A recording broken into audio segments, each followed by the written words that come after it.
Buenas tardes, queridos estudiantes. El día de hoy vamos a hacer un repaso sobre todo lo visto en el primer periodo del área de biología. Recuerden que iniciamos hablando sobre el origen del universo, hicimos un cuadro sobre algunas teorías. Una de esas teorías era el universo estacionario, que plantea pues que el universo no tiene ni principio ni fin, que no ha cambiado y que siempre ha tenido el mismo aspecto. Pero una de las que vimos y que es la teoría que está más avalada, una de las teorías más conocidas, se llama la teoría del Big Bang. Y en esta teoría se propone que el universo comenzó debido a una gran explosión, es decir, había materia contenida en un solo punto y debido a altas temperaturas y altas presiones en un cierto momento esa materia que estaba contenida en ese cierto punto explotó y eso fue lo que formó las galaxias, las constelaciones, los cometas, los planetas, las estrellas. A esa teoría Big Bang se le conoce como la teoría de la gran explosión y es la teoría más conocida. Esta teoría favoreció la formación de cometas como el Halley, de las galaxias como la Vía Láctea, de los planetas como el planeta Tierra, de las estrellas como el Sol y de los cometas como la Luna.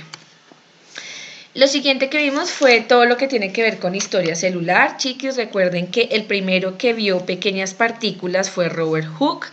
Él fue el que a través de un microscopio que él mismo inventó, hizo un corte muy fino de un corcho y se dio cuenta que ese corcho estaba formado en pequeñas láminas o en pequeñas celdas. ¿Listo?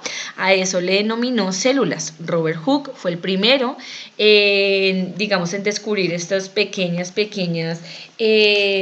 células o formaciones a través de un microscopio. ¿Listo? De ahí en adelante, entonces, Leeuwenhoek, Robert Brown, etcétera. Entonces lo que hicieron fue, como ya iban avanzando un poco, ya tenían materiales o microscopios un poco más avanzados, entonces Leeuwenhoek lo que hizo fue mirar a través del microscopio y se dio cuenta que estaba formado de pequeños seres o pequeños organismos. A esos pequeños organismos se los llamó animáculos. De ahí en adelante, entonces, pasó a todo a ser muy desarrollado y empezaron a descubrir las células vegetales, las células animales, división celular, etc. Pero no olviden a este personaje llamado Robert Hooke. Luego entonces vimos todo lo que tiene que ver con células. Iniciamos con la célula procariota, como lo ven en la imagen. La célula procariota se caracteriza porque no tiene núcleo definido. Ella no tiene núcleo, ella tiene todo su ADN, listo, su material genético, lo tiene concentrado en una zona denominada nucleoide. Ese nucleoide está regado por todo el citoplasma, ¿listo? Por eso se dice que ellos no tienen núcleo definido. También tienen algo que vemos acá que se llama flagelo y esto es un tipo de movimiento celular, ¿listo? Lo que le permite el flagelo es la movilidad de la célula. Y estos pequeños penachitos que vemos acá se llaman pilis y son filamentos que permiten que esas células procariotas se puedan unir a otras superficies. ¿Listo? No olvidemos que la célula procariota no tiene núcleo definido, tiene su ADN reunido en el nucleoide y tiene el flagelo, que es esta colita que vemos acá, con la que le permite movilizarse. ¿Listo? Un ejemplo de célula procariota son las bacterias. Todas las bacterias son procariotas. Luego acá vemos la célula eucariota, entonces la diferencia con la célula procariota es que la célula eucariota sí tiene núcleo definido y tiene más organelos que la célula procariota. Dentro de la célula eucariota derivamos a la célula animal y a la célula vegetal. Una de las grandes diferencias es que la célula animal la presentan los animales, la célula vegetal las plantas, la célula animal tiene una membrana plasmática, ¿listo? Y la célula vegetal también tiene la membrana plasmática, pero además tiene una pared celular que es un poco más gruesa y digamos que la recubre un poco más que la célula animal. Otra cosa es que las células vegetales pues tienen una coloración verde gracias a los cloroplastos que están presentes en las hojas de las plantas. Ambas tienen núcleo, en donde está su material genético. Ambas tienen citoplasma, que es esa sustancia viscosa en la que están todos los organelos. Ambas tienen mitocondrias, ¿listo? Entonces es importante que tengan presente que la célula animal tiene una membrana plasmática y la célula vegetal tiene algo denominado pared celular, que es un poco más grueso, ¿listo? Y que los protege más de daños externos o de daños mecánicos. La célula vegetal también tiene una vacuola, ¿listo? Que es una gran reserva de agüita. Lo siguiente que vimos fueron los niveles de organización. Recuerden que los niveles de organización están presentes en todos los seres vivos e inician de algo básico a algo más complejo. Recuerden que inician con la célula, que es el primer nivel, que es la unidad estructural y funcional más pequeñita de todo ser vivo. Luego seguimos con los tejidos, que son agrupaciones de muchas celulitas, ¿listo? Un ejemplo de los tejidos puede ser el tejido epitelial. Luego vienen los órganos, en el siguiente nivel de organización. Entonces los órganos son un conjunto de tejidos, ¿listo? Que cumplen una función en específico. En este caso el órgano puede ser el estómago, los riñones, etc. Luego vienen los sistemas, que los sistemas es un conjunto de órganos, ¿listo? Por ejemplo, el sistema digestivo. Sus órganos son la boca, el estómago, el hígado, el páncreas, los intestinos. Entonces, si nos podemos dar cuenta, los sistemas son un conjunto de todos esos órganos. Y finalmente, el nivel de organización más complejo y completo es el organismo o es el ser vivo. Por ejemplo, el humano, en este caso el ratón. El organismo es un conjunto de todos estos niveles de organización. Ya teniendo claro y presente qué son los niveles de organización, qué es un tejido, que acuérdense que es un conjunto de células, vamos a empezar a ver los tejidos de ciertos organismos o seres vivos. Empezamos a ver el tejido de las plantas o tejidos vegetales. Recuerden que los tejidos vegetales son 4 en específico. El primero, que se llama meristemático. El tejido meristemático se encuentra principalmente en los ápices o en las puntas de las hojitas, ¿listo? O de las raíces o de los tallos. Y el tejido meristemático es un tejido de crecimiento. Le ayuda a las plantas a crecer, bien sea en longitud o bien sea en grosor.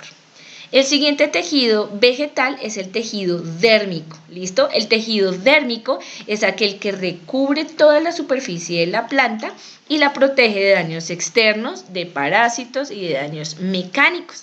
Este que vemos acá es una función protectora y lo encontramos en las hojas y en los tallos de pequeñas o jóvenes plantas. El siguiente tejido vegetal se llama el tejido fundamental. El tejido fundamental es aquel que almacena, da soporte y realiza la fotosíntesis en la planta. En este caso estamos hablando del parénquima, ¿listo? Del colénquima y del esclerénquima. Entonces, estos tejidos fundamentales son los encargados de hacer la fotosíntesis, de brindar soporte y rigidez a las plantas. Y por último, nuestro tejido vegetal, el tejido conductor. El tejido conductor es el que transporta todo el agua y todos los minerales por los diferentes órganos de la planta. Es decir, aquí encontramos el xilema y el floema. Entonces, todos los nutrientes que recogen las plantas desde el suelo y desde las hojas los llevan a través de unos conductos llamados conductos vasculares, que conocemos como xilema y floema. Luego seguimos con los tejidos animales. Entonces, los tejidos animales los animales tienen gran variedad de tejidos. El primer tejido es el tejido epitelial. El tejido epitelial es el que recubre y forma toda nuestra piel. ¿Listo? Tejido epitelial básicamente es nuestra piel, entonces recubre y la protege. Luego viene el tejido conectivo, que es este de acá, que el tejido conectivo es aquel que da soporte, une y comunica nuestros tejidos y nuestros órganos. Se estarán preguntando cuáles son los tejidos conectivos. Los tejidos conectivos son el tejido sanguíneo, que es la sangre, que está compuesta de glóbulos rojos, glóbulos blancos y plaquetas. Nuestro tejido óseo, es decir, nuestros huesitos que dan sostén. nuestro tejido adiposo, es decir, nuestras reservas de grasita, ¿listo? Que cumplen función de reserva energética, y el tejido cartilaginoso, que es el que recubre algunos huesos y sirve de sostén en nuestras articulaciones. El otro tejido es el tejido muscular. Este tejido muscular es el responsable del movimiento de nuestros cuerpos. En nuestro cuerpo, hay músculo liso que le recubre nuestros órganos huecos, ¿listo? Como la vejiga, el músculo cardíaco, pues como su nombre lo indica, que recubre el corazón.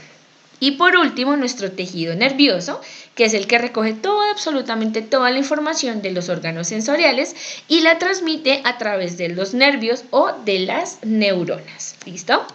Finalmente, lo que vimos en nuestra clase fueron las funciones vitales, chiquis.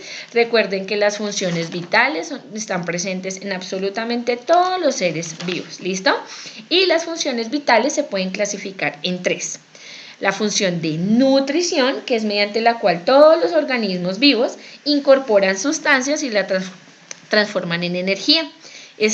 Aquí encontramos la nutrición autótrofa, que es característica de las plantas, que ellas producen su propio alimento, y la nutrición heterótrofa, que es la nutrición de los animales o los seres humanos, que no fabricamos nuestro alimento y tenemos que ir en busca de él. Otra función vital es la función de relación. En esta función es la que nos permite detectar todos los estímulos del medio y poder elaborar la respuesta. Por ejemplo, cuando tenemos frío se nos paran los pelitos o nos erizamos la piel. Cuando las plantas carnívoras tienen sus hojitas abiertas y se posa una mosquita sobre ellas, cierran sus hojitas. Entonces ella se está relacionando, ¿listo? Está recibiendo los estímulos y está elaborando su respuesta. Entonces, por ejemplo, cuando vemos un postre que nos gusta mucho, nos empieza a salivar mucho la boca. Esa es nuestra respuesta, ¿listo? A eso que nos gusta mucho. Y por último, está la función de reproducción. En esta función se generan nuevos individuos, ¿listo? Para asegurar la supervivencia de la especie. Aquí en este tipo de reproducción encontramos la reproducción sexual, que es cuando se aparean dos individuos, macho y hembra, ¿listo? Y la asexual, que solo se necesita un individuo para que se produzca otro. Este caso es el de las bacterias, o el de las hidras, o el de los pólipos, o los de las estrellas de mar. Espero que les haya quedado muy claro. Y este es un repaso para nuestra evaluación final. ¿Listo? Dios los bendiga, chiquis.